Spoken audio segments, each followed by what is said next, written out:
vrai qu'on a toujours hâte de revenir les voir à l'entraînement et que le championnat reprenne. Quand on est fan, c'est vrai que c'est important. La reprise c'est sacré, alors il n'aurait loupé ça pour rien au monde. 9h15 ce matin, une quinzaine de supporters du SCO font le pied de grue devant le centre d'entraînement de la Baumette. Ils sont venus saluer les anciens comme Jean-Daniel Padovani et accueillir les nouvelles recrues de l'équipe, à l'image ici de l'ancien parisien Gaëtan Charbonnier ou encore du japonais Norio Suzuki. Les 4 autres nouveaux éléments du groupe étaient également au rendez-vous, à savoir Anthony Wasfan, Thomas Mieniel, Youssef Hannan et Kevin Olympa. Résultat, la quasi-totalité de l'effectif était bien présente ce matin. C'est un grand motif de satisfaction pour l'entraîneur Jean-Louis Garcia. Seul Bruno Ekwelemanga manquait à l'appel. On se rend compte qu'il y a eu encore du très bon boulot de fait, puisque on peut considérer que 80% de l'effectif était présent dès la reprise de l'entraînement. Donc c'est vraiment, on peut être fier de ça. Comme lors de chaque reprise, les joueurs reçoivent leur équipement pour l'année. À peine le temps de se mettre en tenue que c'est déjà parti.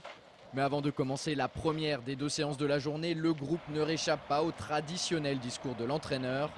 Comme vous pouvez le voir sur ces images, le président du club Willy Bernard et le manager général Olivier Piqueux ont tenu à assister à cette rentrée des classes.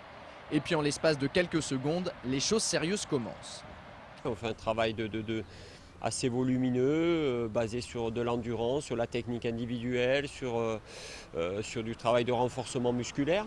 Et pour se mettre tout de suite en jambes, rien de tel qu'un petit footing d'environ 20 minutes. Ça permet de reprendre le rythme. S'ensuit une courte séance d'étirement pour éviter d'emblée les blessures. En effet, il vaut mieux prévenir que guérir. C'est maintenant l'heure de faire une courte pause. Passage obligé par la case bouteille d'eau sur les conseils de Jean-Louis Garcia. Avec une telle chaleur, il est très important que les joueurs s'hydratent au maximum. Derrière, ça repart de plus belle. Direction l'atelier pour travailler les appuis et la tonicité sous l'œil averti et concentré de Jean-Louis Garcia. Pour terminer cette première séance de la saison en beauté, les joueurs ont retrouvé leur meilleur ami, le ballon. Pendant une vingtaine de minutes, ils ont effectué plusieurs exercices balle au pied avant de terminer par de nouveaux étirements. Ça y est, vous êtes au courant de tout ce qui s'est passé aujourd'hui sur la pelouse de la Baumette. Ça paraissait plutôt tranquille pour une reprise. Reste maintenant à demander aux personnes concernées comment ça s'est passé. Tu trouves? Ouais, bah ça a été... c'est toujours difficile, même si on essaye de se tenir en forme pendant les vacances. Mais bon, il faut le faire, là c'est le début. C'est vrai qu'on a toujours l'impression que c'est difficile, qu'on court beaucoup, tout ça. Après on regarde qu'on ne court pas longtemps. Donc voilà, mais il faut s'y remettre. Et comme je te disais, on reprend rapidement la compétition.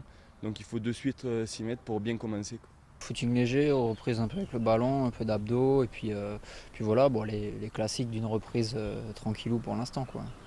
Les hommes de Jean-Louis Garcia ont l'air d'avoir plutôt bien encaissé le coup. De toute façon, ils n'ont pas le choix.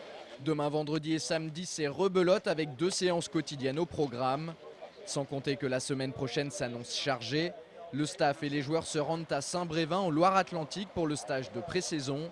Là-bas, ça risque d'être beaucoup plus intense, alors bon courage.